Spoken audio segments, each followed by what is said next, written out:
entendu maintenant, il va falloir qu'on soit à la hauteur. Hein. Merci Sophie. Donc Jean-Marc, pour démarrer, vous savez, dans toutes les histoires, parce qu'on va vous raconter une histoire, on travaille pour les enfants, alors forcément on va vous raconter une histoire, on plante le décor. C'est pas il était une fois, mais on va quand même vous planter le décor. Je vais commencer par vous parler de la filière textile pour vous montrer à quel point on travaille dans un environnement intéressant. On peut parler d'abord du contexte environnemental de la filière textile. Quelques photos là pour représenter les déserts de vêtements usagés en Afrique. La deuxième photo, les pesticides qui sont déversés sur les champs de coton. La troisième photo, la teinture qui est faite quelquefois à l'autre bout du monde, mais quelquefois chez nous dans des conditions qui socialement et sur le plan environnemental ne sont pas terribles. Et puis la dernière, quand on utilise beaucoup de polyester ou autres matières synthétiques, le relargage des microplastiques dans les eaux de lavage et donc après dans les océans. Ça c'est la partie environnementale. Donc on dit souvent que l'industrie textile est une des industries les plus polluantes. Alors la deuxième, la troisième, je ne sais pas. Ce qui est sûr, c'est que médiatiquement, tout ça, ça a un impact. On a aussi un contexte social qui est intéressant, si je peux dire. Première photo, c'est l'effondrement du Rana Plaza, un immeuble qui hébergeait une usine au Bangladesh. Deuxième photo, ce sont les Ouïghours, cette population qui est brimée en Chine. Et la troisième photo, c'est le travail forcé des enfants pour récolter le coton. Dans beaucoup de pays, on cultive du coton et on le récolte avec des enfants. Donc le contexte marché, je pourrais vous dire dans le textile enfant que c'est un marché qui est en décroissance depuis 10 ans, en valeur, en volume, d'à peu près 1 à 2 points par an. Donc il n'y a jamais eu aussi peu d'acheteurs de textiles enfants en France. Et de textiles tout court, alors pourquoi? Vous les connaissez, mais je les rappelle les raisons, la seconde main, le pouvoir d'achat, la fragilité d'un certain nombre de nos concurrents. Il y a deux grands vainqueurs en fait, vous en entendez souvent parler, on se parle de fast fashion, on va se parler de Shein et Temu. Et puis malheureusement à chaque fois qu'on fait cette presse et que je réutilise ce slide, je rajoute des logos sur le bas, en bas à droite la diapositive où des entreprises ont soit disparu, soit sont en redressement judiciaire. Intéressant comme contexte. Challenging. Nous, Petit Bateau, Sophie l'a rappelé, ça fait 130 ans qu'on est là. Je ne vais pas vous refaire toute l'histoire de Petit Bateau. Juste vous dire qu'on a démarré donc l'activité en 1893. On est à Troyes, on est quasiment dans le centre-ville de Troyes, parce qu'à l'époque c'était des champs autour de nous, et qu'on est toujours dans cette usine historique. Je vous enverrai quelques photos tout à l'heure. Je ne vous fais pas toute l'histoire, juste une petite anecdote, comme ça vous saurez tous pourquoi nous nous appelons Petit Bateau. Hein, pourquoi nous nous appelons Petit Bateau? Parce que Troyes, charmant port de pêche quand même. Pour le breton que je suis, je peux vous dire que je me suis fait avoir quand j'ai répondu OK. 1918, les sous-vêtements sont en laine et les caleçons ont des jambes. Monsieur Valton, fils, a l'idée géniale de remplacer la laine par du coton, ça va être plus agréable, ça va moins gratter, et de couper les jambes des caleçons longs. Il invente la petite culotte. Donc, 1918, Petit Bateau est l'inventeur de la petite culotte. Vous allez me dire, j'ai toujours pas compris pourquoi Petit Bateau. L'histoire dit que 1 à 2 ans après, il entend la comptine enfantine, maman, les petits bateaux qui vont sur l'eau ont-ils des jambes? Et il se dit, clac, je vais appeler ma marque Petit Bateau. Voilà, je ne vais retenir qu'une chose de cette présentation. Pour les dîners en ville, ça fait toujours son effet. Je vous passe le détail de toutes nos innovations. On adore faire des innovations produits et aussi des innovations process, mais ça on vous en parlera un peu après. Quelques chiffres clés, je vous ai parlé de Troyes, on va regarder à droite. À Troyes, on a une usine et puis une plateforme logistique. Buchères, c'est une petite commune qui est au sud de Troyes. On a 600 personnes qui travaillent globalement sur cette usine et sur cette plateforme logistique. Et on a en plus une usine en propre à Marrakech pour la partie finale de notre chaîne de valeur, la partie coupe-confection. On fait un chiffre d'affaires de quasi 250 millions d'euros en 2023, et puis on est 2800 dans le monde, vous voyez, on a 350 points de vente. Ce qu'il faut retenir, c'est qu'évidemment, on est d'abord français, on vend plus de 50% de nos collections, de nos produits en France. Notre deuxième marché, c'est le Japon. Voilà, pour cette présentation rapide. Alors, puisqu'on se parle des décarbonations, quelques objectifs que nous nous sommes fixés en 2020. aller d'abord à droite. On se parle d'eau, on se parle d'énergie, on se parle de carbone, et on se donne l'idée folle d'atteindre, alors à l'époque on disait zéro eau, zéro carbone en 2030. Vous verrez après pourquoi le projet, on l'a appelé mission 003. C'était zéro carbone, zéro eau à l'horizon 2030. Bon, après on a expliqué que c'était pas possible, donc il fallait que je revoie un peu les objectifs. Bon, on a mis moins 95% pour l'eau et pour le carbone. Et puis comme vous savez souvent, quand on se donne des objectifs à long terme comme ça, on se met à bosser les 2 dernières années. C'est-à-dire on va se donner un point de passage quand même assez proche. Donc on va se dire en 2025 déjà il aura fallu faire moins 30 et moins 50. Comme ça déjà ça donne le tempo tout de suite. Faut mieux pas réfléchir, il faut mieux y aller tout de suite. Voilà, c'est les objectifs qu'on s'était fixés qui a été entouré de plein d'autres objectifs ambitieux pour se dire, et c'est ça qui nous donne envie de nous lever tous les matins, comment on fait de notre outil industriel et logistique intégré, et on est les derniers en France, une chance unique au service de la marque, et comment ça nous permet d'être plus forts quand on se compare aux autres. Et après les résultats, c'est l'équipe qui doit en parler. Merci Jean-Marc. Donc là, comme vous pouvez le voir, on est en 2024, et donc les premiers résultats, c'est au niveau de l'eau, on est déjà à moins 50%. Donc, comme vous l'avez pu le voir juste avant, on avait un objectif à moins 30%. Et on reste convaincu qu'il faut définir les bons chantiers, avancer, et après les résultats arrivent. Et là, en l'occurrence, on a déjà dépassé l'objectif intermédiaire de 2025. Sur la partie électricité et gaz, donc là, on est à moins 28% et moins 19%, une moyenne à moins 25%. Alors, on se rapproche de l'objectif intermédiaire. Tout ça dans un contexte très challengeant, je vais vous le situer, vous le savez très bien. En termes de coûts, on est à plus de 120% de coûts sur l'énergie. Donc, pour faire ces beaux résultats, comment on y arrivait? Donc, quel était le plan de bataille de Petit Bateau? Donc, merci Jean-Marc, parce que moi j'ai la chance, nous avons la chance d'avoir un patron qui croit au Lean, et un des piliers, des axes stratégiques pour Petit Bateau Opération, c'est vraiment le déploiement du Lean. Alors comment on y est arrivé? On n'y est pas arrivé tout seul non plus, parce que c'est une démarche, en tout cas pour nous, qui nécessite un accompagnement, ça s'apprend, on a besoin d'être accompagné, vous avez pu l'entendre dans différentes présentations, on parle de CNC, on parle de partenaire, moi je parle de partenaire, parce que c'était vraiment un échange fort et on avait les mêmes valeurs qu'on partageait. Donc là, on était accompagné par Cubic, donc je vois qu'il y a Olivier qui est dans la salle, et qui fait partie de nos partenaires qui est avec nous depuis 2020. Voilà, donc qui nous a permis de faire tout ce plan de bataille, donc qui part de l'acculturation, vraiment d'avoir un langage commun, de bâtir les fondations, de pouvoir parler ensemble d'amélioration continue, de Lean, sans se regarder avec des gros yeux.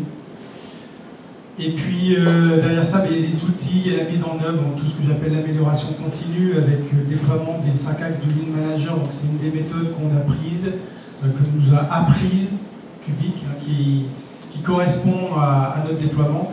Et puis après, on a plus les chantiers de rupture, parce que l'amélioration continue c'est bien, mais pour atteindre des objectifs très ambitieux qu'on a, il faut passer par la rupture. Donc, que ce soit technologique, par les process, on va le voir après, c'est important. Voilà.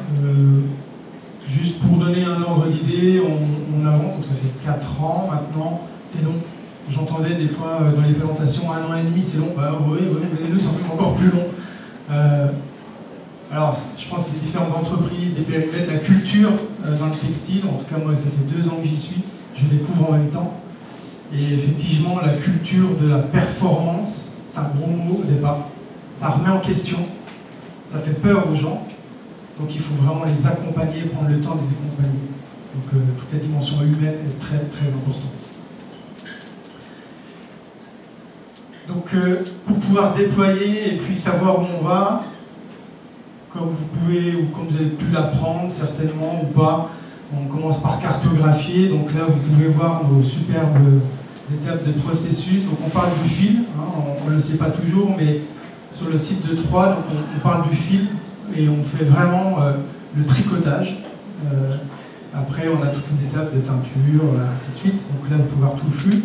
Et donc, on a posé la cartographie. Après, on a regardé où on avait les points majeurs d'axe de travail. Donc, on a mis en place de la mesure pour identifier nos Pareto en termes de consommation d'énergie, et puis aussi pour avoir un flux, on disait tirer le flux, que ce soit fluide, c'est bien identifier où sont nos postes boulets.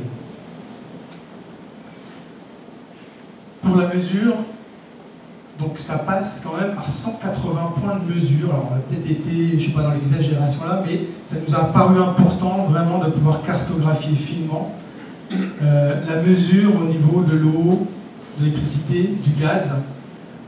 Pourquoi?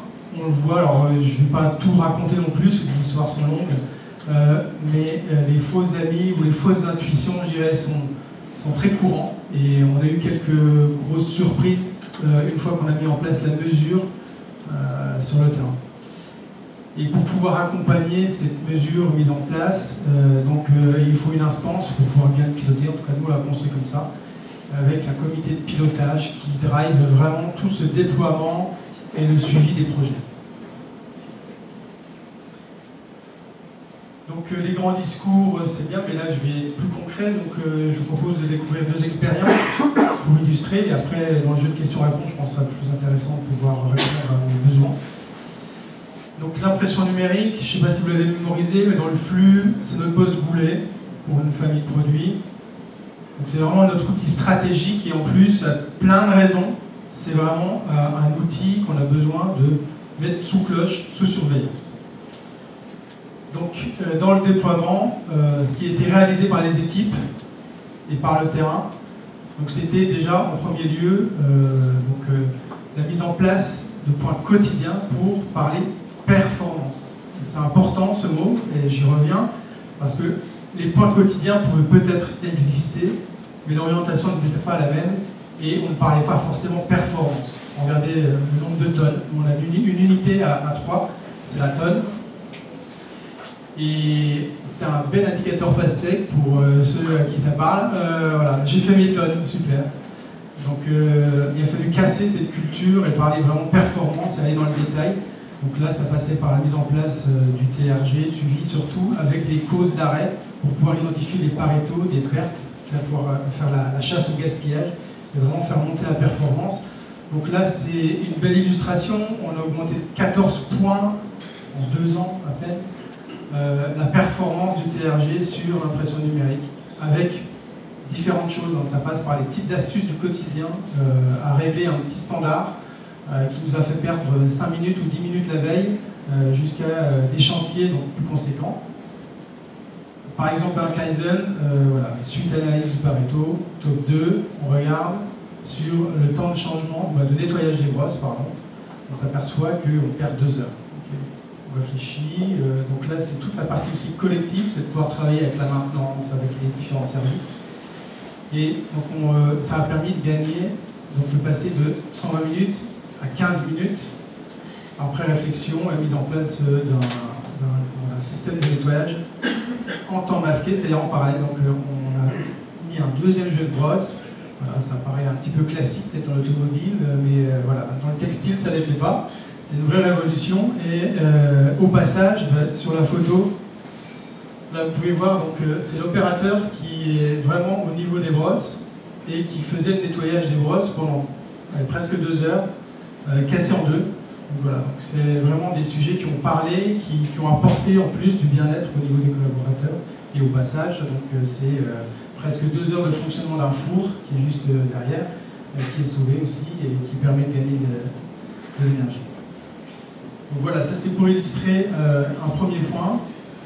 Donc, comme je le disais tout à l'heure, le top 2, donc là je parle de décarbonation, c'est vraiment au niveau de l'industrie et encore plus particulièrement au niveau de la teinture.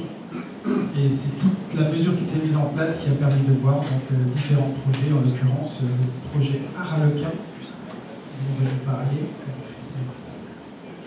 Mais au passage, avant de vous parler de Harlequin, beaucoup de mesures, beaucoup d'analyses, beaucoup d'améliorations. C'est ce qui a été fait au niveau de l'atelier de teinture. Vous faites de l'amélioration continue, puis à un moment donné, vous sentez qu'il faut faire un saut technologique, il faut faire une rupture. Donc il faut mettre aussi un peu de sous sur la table. Donc c'est là où il vient de me voir. Et en l'occurrence, effectivement, le projet Mission 003 dont je vous parlais tout à l'heure, c'était un gros investissement globalement sur le site pour atteindre des objectifs d'émission d'eau et d'empreinte carbone, qui passait entre autres par l'achat de 4 nouvelles machines de teinture, donc nouvelles techno qui nous permettent de consommer encore moins d'eau. Et pourquoi on relie beaucoup les deux? Parce que ça on ne vous l'a pas expliqué, la teinture, pour la faire, on a besoin d'eau et cette eau on la chauffe. Si vous consommez moins d'eau, vous consommez moins d'énergie. Sécurité. Donc on a installé 4 nouvelles machines de teinture et le progrès est arrivé immédiatement. Non en fait. Et c'est là où Eunice rentre en scène. Merci. Merci Jean-Marc. Bonjour. Du coup voilà, on avait des super machines de teinture qui sont arrivées, qui nous ont promis monts et merveilles. Donc dans les faits ça fonctionne, sauf que quand on regarde sur le terrain, on se rend compte que nos process ne sont pas forcément maîtrisés. Et c'est un peu le constat qu'on s'est fait en novembre 2023. On s'est dit, bon bah génial, du coup on va aller voir nos indicateurs, qu'est-ce que ça donne sur nos process.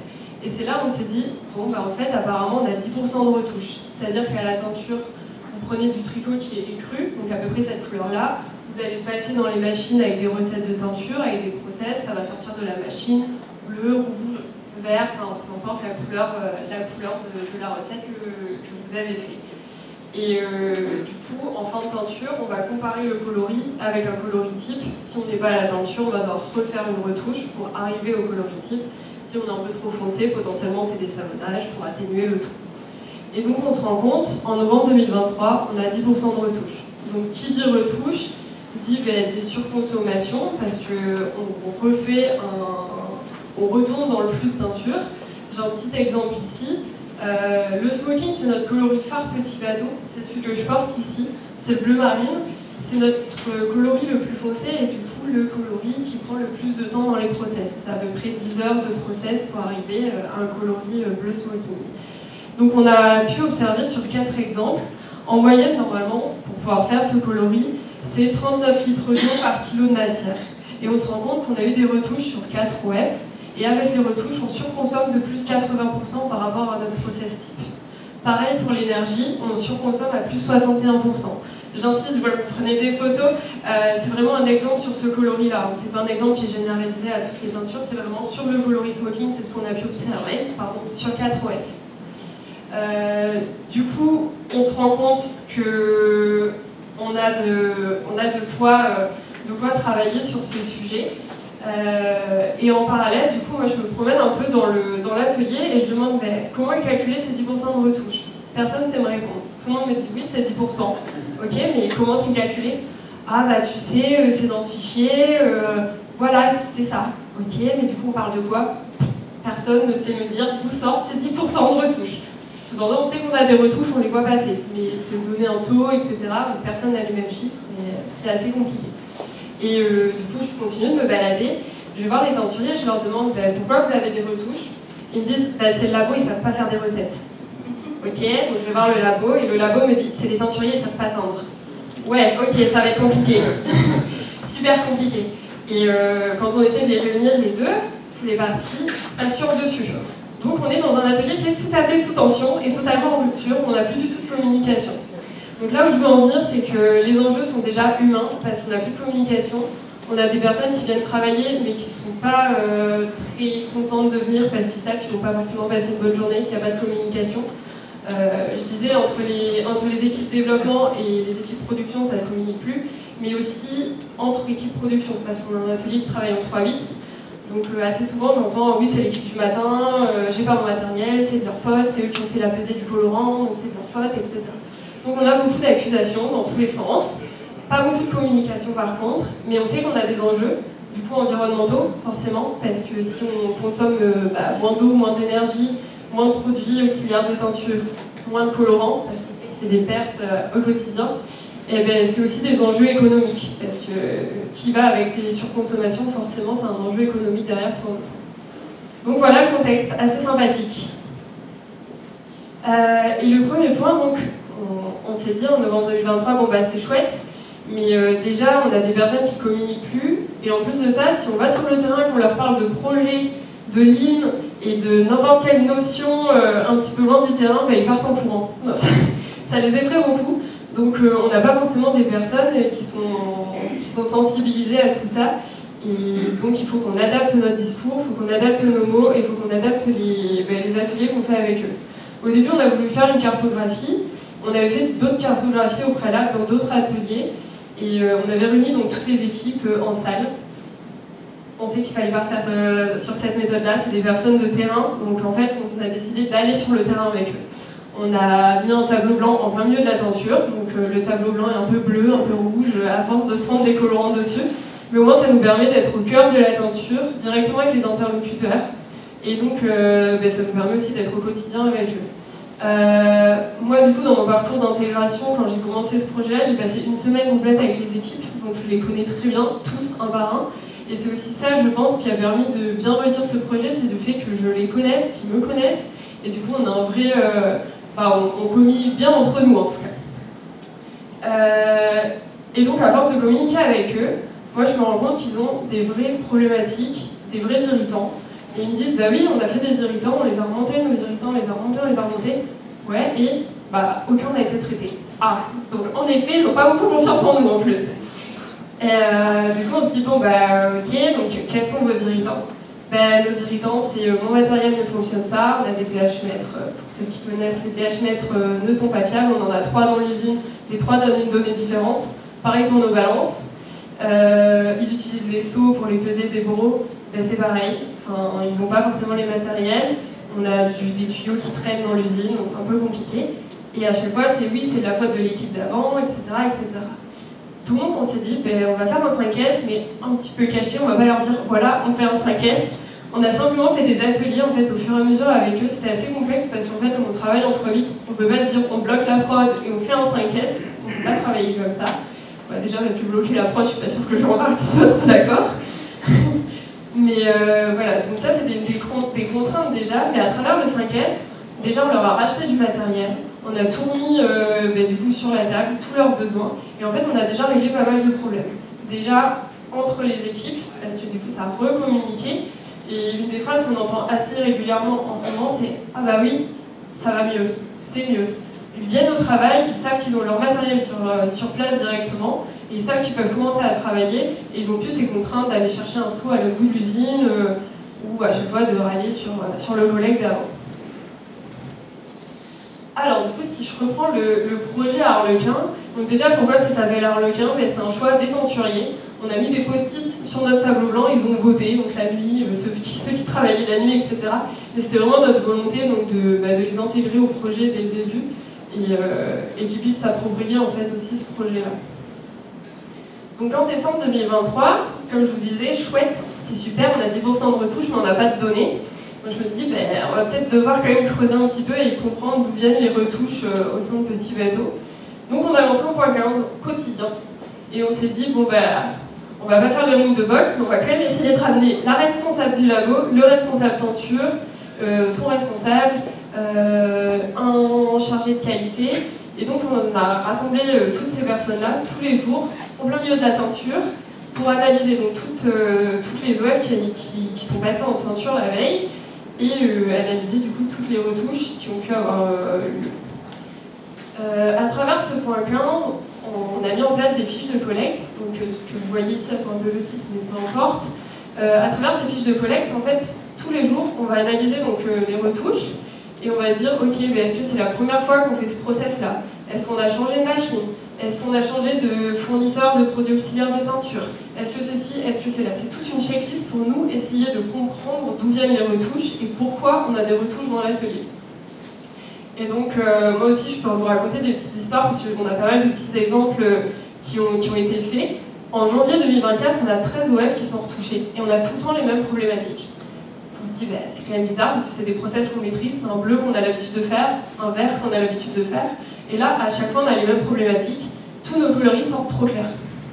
Donc on se dit, c'est pas possible, on a tout vérifié au niveau du process de teinture, on a tout vérifié aux conditions de stockage après, parce que les conditions de stockage derrière peuvent impacter aussi la couleur.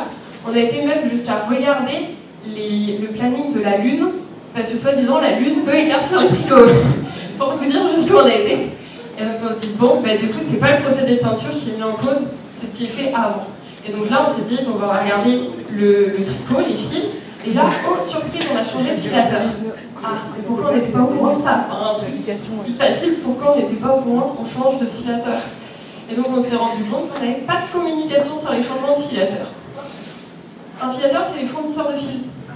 Voilà. Donc on a juste changé de fournisseur de fils, et le coton, c'est une matière organique, donc ça n'a pas les mêmes propriétés. Du coup, en février, l'équipe développement a pris le sujet et ils se sont écrits donc tout le process lorsqu'on change de filateur, qu'est-ce qui se passe. Déjà maintenant ils communiquent sur les essais filatures, parce que le pire c'est qu'ils font des essais filatures, on n'avait pas eu de retour. On a un suivi des stocks de fils, c'est-à-dire qu'aujourd'hui au niveau du point 15 on se communique, on se dit bon ce filateur là, c'était il y a 2 semaines, on a fini les stocks de fils sur ce filateur là, donc attention, on ne relance pas tous les OF sans avoir vérifié que nos process fonctionnent. Et du coup, maintenant, ils développent une recette par filateur. Donc ça, c'est une petite amélioration qu'ils ont fait, mais c'est vrai qu'ils ont fait beaucoup d'améliorations au quotidien. Grâce au point 15, donc, on a réussi à dresser le Pareto avec les différentes causes de retouches qu'on peut avoir dans l'atelier. Donc on retrouve notre changement de filateur quand même en top 2, donc ça nous a quand même bien plombé le début d'année. Et en top 1, c'est les problématiques de recettes. Qu'est-ce que c'est une problématique de recettes? C'est-à-dire que notre smoking, là, notre coloris bien classique, il passe, il fonctionne, on a l'habitude de faire parce que c'est notre coloris phare. Et puis du jour au lendemain, une retouche, 2 retouches, 3 retouches, tous nos OF sont retouchés. Pourquoi? Parce qu'en fait, le labo change les recettes sans trop prévenir. Pourquoi? Parce qu'en fait, c'est des recommandations du fournisseur. Parce que des fois, c'est notre qualité de l'eau qui n'est pas pareille, donc ils sont obligés d'adapter les recettes.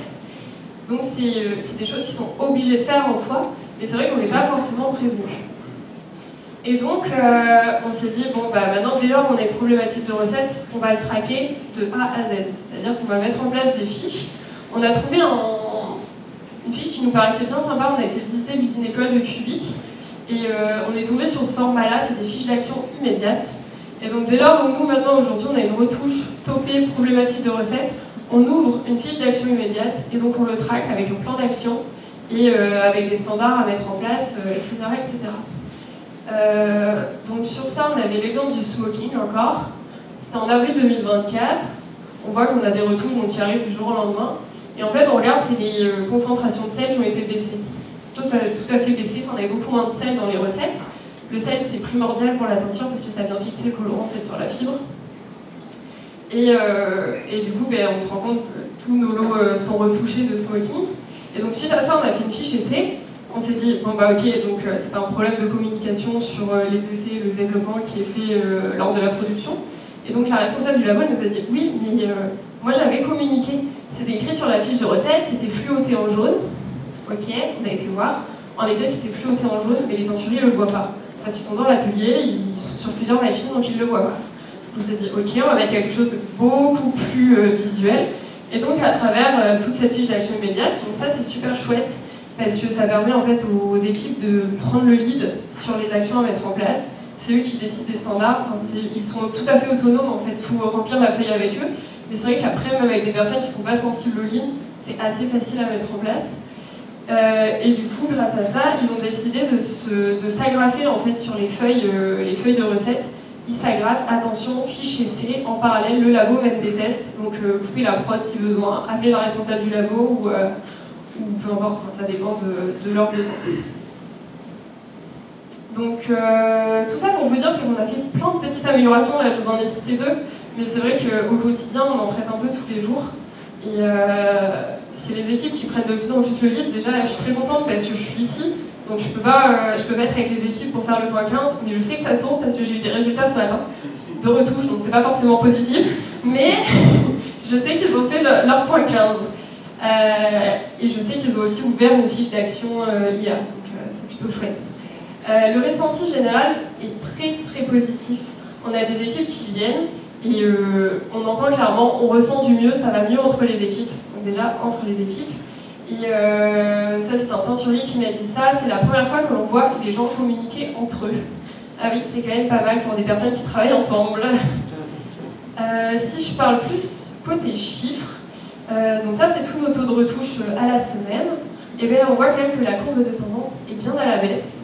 on est très content de voir ces chiffres-là, parce qu'en fait, c'est pas une action qui nous a permis de chuter le taux de retouche du jour au lendemain. Bah non, c'est vraiment des actions du quotidien, une sensibilisation des équipes aux lignes, à prendre en compte toutes les améliorations qu'ils puissent faire. Et donc c'est ça qui permet aujourd'hui d'être de plus en plus optimal dans nos process. On se plaît beaucoup à se dire que cette courbe de tendance, elle pointe vers le zéro en août, ce qui est tout à fait atteignable étant donné que l'atelier sera fermé. Voilà pour moi.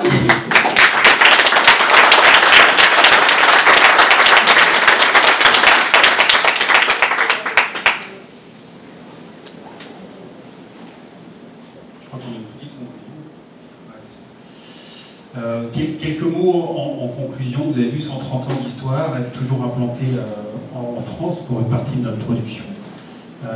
C'est une grande fierté, ça nous oblige énormément. On sent vraiment quelque chose quand on rentre dans cette usine au quotidien.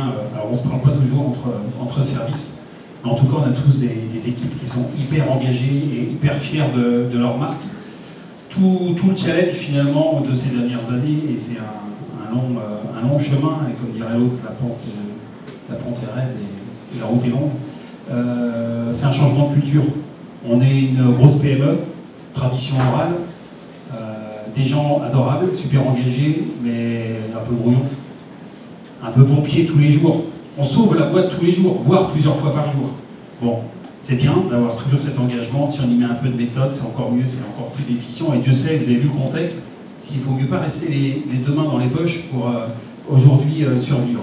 En tout cas, voilà, on a des équipes qui sont de plus en plus engagées vers cette excellence et ça produit vraiment des résultats. C'est une amélioration du résultat de Petit Bateau en millions d'euros maintenant, dans ce qu'on fait au niveau des opérations. Donc c'est un vrai impact au-delà du ligne que vous avez vu, où là aussi c'est un vrai impact. Et voilà, c'est un état d'esprit général et finalement notre plus grande fierté, c'est se dire qu'on a planté une graine. Merci Olivier pour nous avoir accompagnés il y a 4 ans dans notre entrepôt logistique. Puis on l'a étendu sur toutes nos opérations, dans notre usine française, dans notre usine marocaine. Et au mois d'avril, on a acté au niveau du COMEX Petit Bateau de l'étendre sur l'ensemble des départements de la marque. Donc y compris au digital, dans les directions commerciales, etc. Donc c'est vraiment un outil pour nous demain pour survivre dans ce contexte challengeant.